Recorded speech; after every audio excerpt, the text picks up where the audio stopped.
Bismillahirrahmanirrahim. Kisah bid'ah amaliyah pertama dalam Islam. Bid'ah itu kan banyak ya. Bid'ah itu banyak. Ada i'tiqadiyah, ada amaliyah. Bid'ah i'tiqadiyah itu yang pertama dalam Islam. Ada yang mengatakan bid'ah qadariyah, ada yang mengatakan bid'ah syiah.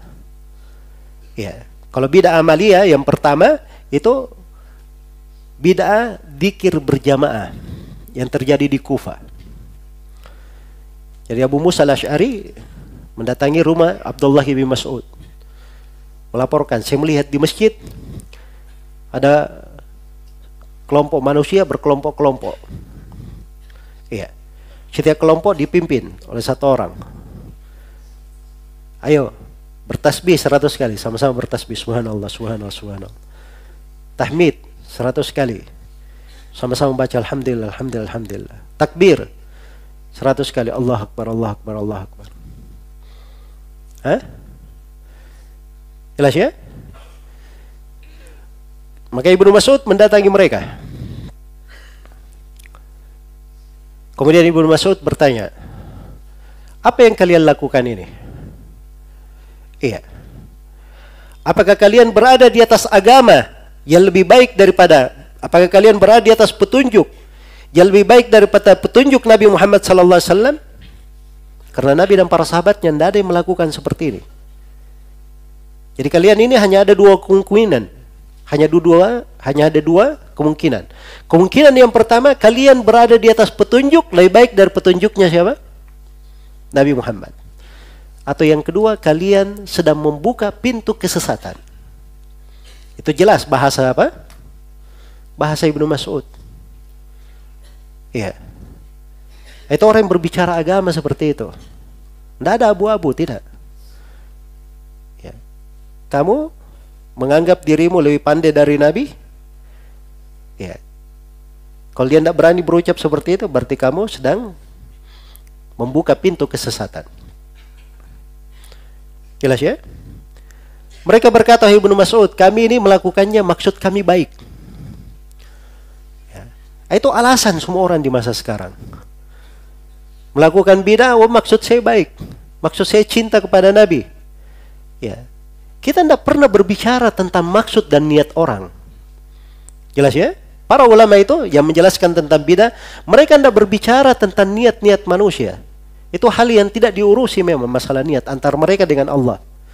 Urusan niat. Tapi dia menjadi masalah, perbuatan ini tidak sesuai dengan sunnah Nabi. Menyelisih sunnah Nabi sallallahu alaihi wasallam. Iya. Baik. Karena itu suatu hari ada orang yang setelah sholat subuh dia sholat 2 rakaat, sholat sunnah. Ditegur oleh imam para tabi'in di masanya, Sayyid Ibnu Musayyab. Kenapa kamu sholat 2 rakaat? Orang ini berkata, wahai Abu Muhammad, kunyanya Sayyid bin Musayyab, apakah Allah menyiksa saya gara-gara saya sholat? Nah, itu bahasanya ya. Masa orang dzikir disalahkan? Masa berselawat masuk neraka? Kan begitu ya? Bahasa-bahasa sebagian orang kalau ditegur kekeliruan-kekeliruan. Dzikir betul, tidak ada yang melarang orang berzikir. Selawat, tidak ada yang melarang orang berselawat. Bagus kalau semuanya pada tempatnya sesuai dengan sunnah Nabi SAW. Sama dengan sholat. Sholat itu bagus kalau sesuai dengan sunnah.